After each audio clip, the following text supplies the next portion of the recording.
Conservadorismo e neoliberalismo andam de mãos dadas. A onda de retrocessos pode ser vista na política, no judiciário, nas ruas. A postura de ultradireita do governo Bolsonaro tem isolado o Brasil no cenário internacional. Na entrevista central, o economista Vitor Schincariol analisa o impacto das eleições dos Estados Unidos para a economia brasileira nos diferentes cenários.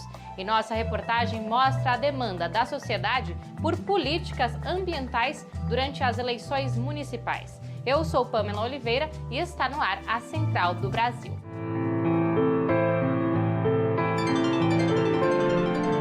Central do Brasil. Biomas, cidades, vidas são destruídas quando os lucros são o horizonte. Na contramão, ativistas propõem uma agenda socioambiental para as cidades que trate de saneamento, poluição, alimentação e arborização. Naya Tawani tem as informações. Trilhos do Brasil. Movimentos ambientais se articulam para propor políticas públicas que detenham a destruição e sejam cada vez mais sustentáveis. Matheus Mota, do projeto Planaltina Verde, em Goiás, comenta sobre as demandas do setor. Uma vez que a gente elege e escolhe candidatos que tenham essa visão socioambiental para o município, a gente traz o benefício ecológico e justo para todas as camadas da sociedade. Pensar em meio ambiente é também considerar outros setores da sociedade, como saneamento básico, alimentação, transporte e moradia. Adriane Mafioletti, do movimento Aldeias pelo Clima do Rio Grande do Sul, aponta como as cidades, principalmente a periferia, sofrem com a falta de políticas públicas ambientais. O maior risco de doenças por conta de lixões a céu aberto, a falta de tratamento de esgoto, alagamentos, escassez de água no período de seca, a exaustão pelo calor, pela falta de áreas verdes, pela falta de arborização nas cidades e também maior proliferação de mosquitos transmissores de doenças. Então é muito importante que a gente exija dos nossos futuros líderes políticas ambientais. Natália Santana, da Liga de Educação Ambiental do Rio de Janeiro, explica a importância de políticas ambientais que regenerem a terra e inclua toda a população. Não existe ambiente saudável se a qualidade de vida, alimentação, saúde, saneamento básico e educação não são garantidos a todos. Apesar dos anos de luta contra a cultura do estupro, na terça-feira a Justiça reforçou a mensagem de que a mulher brasileira que denuncia a violência sexual está desamparada. O julgamento que inocentou o empresário André Camargo Aranha foi palco de novas violências contra Mariana Ferrer. Ela, vítima, foi humilhada, desmoralizada, julgada pelo advogado Cláudio Gastão da Rosa Filho. Mariana teve de implorar por respeito ao juiz. O julgamento agressivo mostra que o avanço do conservadorismo assola também o judiciário, onde a honra masculina volta ao palco e a culpabilização da mulher continua como hábito judicial, contribuindo para que menos mulheres tenham coragem de buscar justiça contra a violência sofrida. Desigualdades, lógicas de poder e de opressão são temas da indicação da Parada Cultural de hoje. João Vitor, do Paraná, recomenda um filme que faz uma sátira sobre o racismo. Parada Cultural. A indicação que eu faço hoje para vocês é do filme produzido em 2018, Desculpa Te Incomodar. A história narra a vida de um jovem negro que se chama Cassius Green e ele está à procura de uma oportunidade de emprego. Quando ele consegue essa oportunidade de emprego, ele começa a ver coisas bizarras acontecendo e também a forma que ele vai se encaixando nesse emprego e na empresa no qual ele começa a trabalhar. A onda conservadora vivida no Brasil, junto da subserviência aos interesses dos Estados Unidos, estão isolando o Brasil no cenário internacional. Chamado de chanceler do regresso, o ministro Ernesto Araújo, do grupo ideológico do governo Bolsonaro, envergonha o país com o seu negacionismo. Quem conta mais é Afonso Bezerra. Nacional.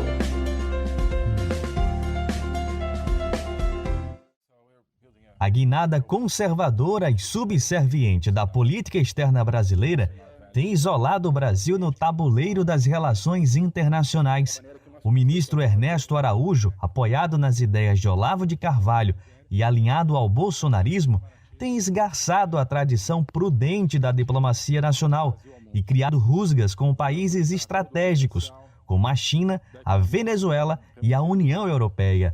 Walter Sorrentino, do setor de Relações Internacionais do PCdoB, classifica a postura do chanceler Ernesto Araújo como um processo de destruição da diplomacia brasileira. O Brasil sempre deu saltos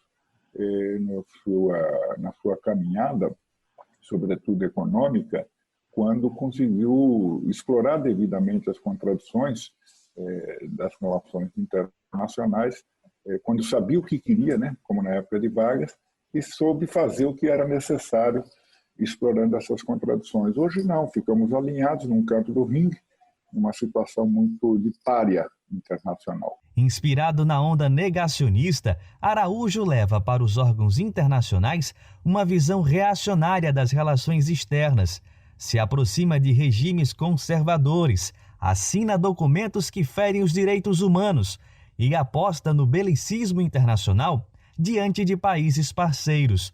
Isso tudo apoiado num alinhamento subserviente aos americanos, numa total submissão ao presidente Donald Trump. Mônica Valente, da Executiva Nacional do Partido dos Trabalhadores, analisa que esta aliança incondicional com os Estados Unidos afeta diretamente a soberania nacional. Essa política de subordinação aos interesses estadunidenses é uma política que vai trazer muitas perdas econômicas e políticas para a nação brasileira, para o país. E, lógico, nesse sentido, perdem também os trabalhadores e as trabalhadoras e o povo brasileiro. A relação de dependência do Brasil aos Estados Unidos é uma escolha da política do presidente Bolsonaro e não deve se alterar após as eleições norte-americanas. Esta é a opinião do economista Vitor Schincariol, que está na entrevista central de hoje. Ele fala com Jonatas Campos sobre o assunto. Entrevista Central. Hoje entrevistamos o pesquisador Vitor Schincariol. Ele é professor e coordenador do Programa de Economia Política e Mundial da Universidade Federal do ABC, em São Paulo. Os Estados Unidos têm se mantido o segundo maior parceiro comercial do Brasil, sendo o destino de 10% de nossas exportações e a segunda principal origem das importações brasileiras. Você poderia fazer uma radiografia das relações econômicas entre Brasil e Estados Unidos? Então, se você pegar o saldo de Brasil e Estados Unidos, saldo de comércio internacional, comércio exterior, é equilibrado ao longo dos últimos anos.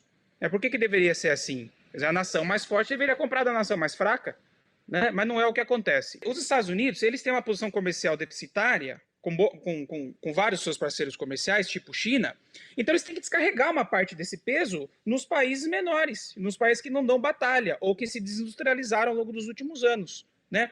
Então eles têm um alto déficit comercial e uma deterioração na sua posição internacional. Eles estão se endividando. Isso é um processo de longo prazo que eu estudei lá na minha tese. Então, para compensar em parte isso, eles têm que investir e adotar uma posição dominante nas economias periféricas menores, que é a economia brasileira. Estados Unidos e China são os maiores parceiros comerciais do Brasil, você falou agora. Na gestão Donald Trump, esses dois países aprofundaram uma espécie de guerra fria econômica. Quais as consequências dessa guerra, desse conflito para o Brasil?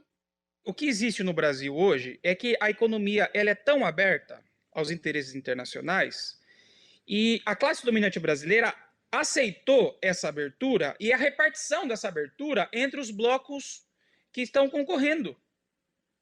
Então, os chineses também têm uma alta participação na economia brasileira. Eles exportam muito, têm muitos investimentos, estão aumentando seus investimentos. E os americanos também. E, aparentemente, do ponto de vista estritamente comercial, não há nenhuma grande questão posta para o Brasil, porque a economia é muito aberta. E se aceitou a concorrência americana, norte-americana, chinesa, ela não passa por aí. Ela vai passar por outros lugares mais estratégicos em que as administrações desses lugares elas estão pendendo mais para a China. Elas estão em dúvida, né? Não é o caso da administração brasileira. A administração brasileira, as últimas, né, desde 2016, elas tomaram a posição, com uma parte do apoio popular, em abrir a economia completamente para quem quiser comprar. Há uma diferença muito grande da agenda ambiental dos republicanos e dos democratas. O Brasil, sob o governo Bolsonaro, tem aumentado vertiginosamente o desmatamento da Amazônia, do Pantanal e do Cerrado também. Quais as consequências para o Brasil de Bolsonaro de uma eventual vitória do democrata Joe Biden? Vai fazer diferença? O governo americano é esperto, ele não vai pressionar tanto o Bolsonaro a ponto de perder a aliança com o Brasil. Ele vai tentar se ajustar com a administração brasileira. Quem é que está mandando agora aqui no Brasil? É você? Então vamos conversar. Olha, é melhor vocês monitorarem melhor a Amazônia, diminuir um pouco o desmatamento, porque está ficando muito ruim, etc. E o governo brasileiro vai atender, vai aumentar um pouco o monitoramento, etc. Mas não vai ser nada significativo, porque o governo americano ele não está preocupado com a Amazônia no sentido de evitar o desmatamento. Ele está preocupado com outras questões. Ele está preocupado com as fontes de petróleo, ele está preocupado com os países que eventualmente saiam do eixo da dominação norte-americana, ele está preocupado com a Venezuela, que tem um governo que não tem um posicionamento direto com a administração americana, que tem muito petróleo, a Venezuela. Bolsonaro, ele alimenta essa relação com Donald Trump, esse alinhamento político e até pessoal. Uma derrota de Trump tem impacto negativo para o governo Bolsonaro? Você acredita que isso possa ser verdade? Então, o governo brasileiro tomou uma posição que é essa, né? Que é alinhada ideologicamente com o governo com o Trump, né? Se o Trump perde, a agenda da direita ela sofre um abalo nos Estados Unidos. Porque é muito complexa a situação. Apesar de o Trump, em termos internacionais, ser até menos pior do que os democratas, né? Essa é uma curiosidade da coisa, né? Que depois a história vai avaliar por quê, né? Mas em termos estritamente políticos, ele é um indivíduo que tem essas características que a gente sabe. Ele é racista, ele é contra a imigração, ele é nacionalista, etc. Os americanos não estão pagando a ONU, não estão pagando a Organização Mundial da Saúde. Então, aquilo alimenta a direita aqui no Brasil também, tem um impacto. Não é que não tem. Então, se eventualmente o Biden ganha, sofre um abalo, né? Essa agenda ridícula aqui da direita brasileira, racista, homofóbica, entreguista, sofre um abalo. São 5 anos do crime da mineradora Samarco, pertencente à Vale, que destruiu a cidade de Mariana, em Minas Gerais. Foram 19 mortos, mais de 700 mil pessoas empobrecidas e o meio ambiente devastado. O cientista social Tádzio Coelho aponta novos caminhos para a mineração no país. Novos caminhos.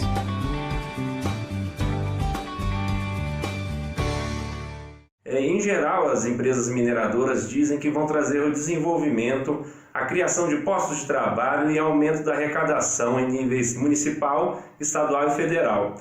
O que acontece em geral é que essas mineradoras se apropriam da maior parte dessa renda criada e pouco fica para as regiões, para as populações dessas regiões mineradas. Além disso, uma grande parte dessa renda mineira vai também para os acionistas das empresas mineradoras. Defendemos o aumento da CEFEM, que é a conhecida royalty da mineração, que hoje, comparativamente a países que têm uma forte presença da mineração, é muito pequena.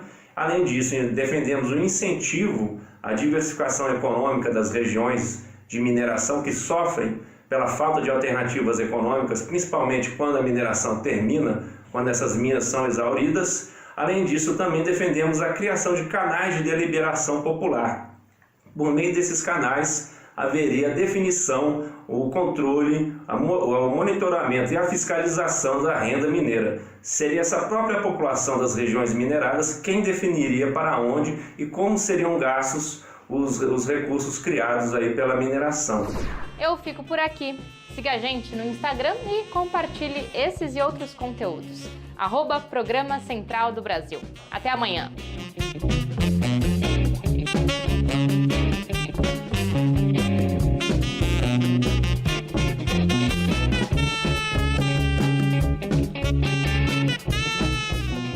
Central do Brasil, a rede de comunicação dos movimentos populares.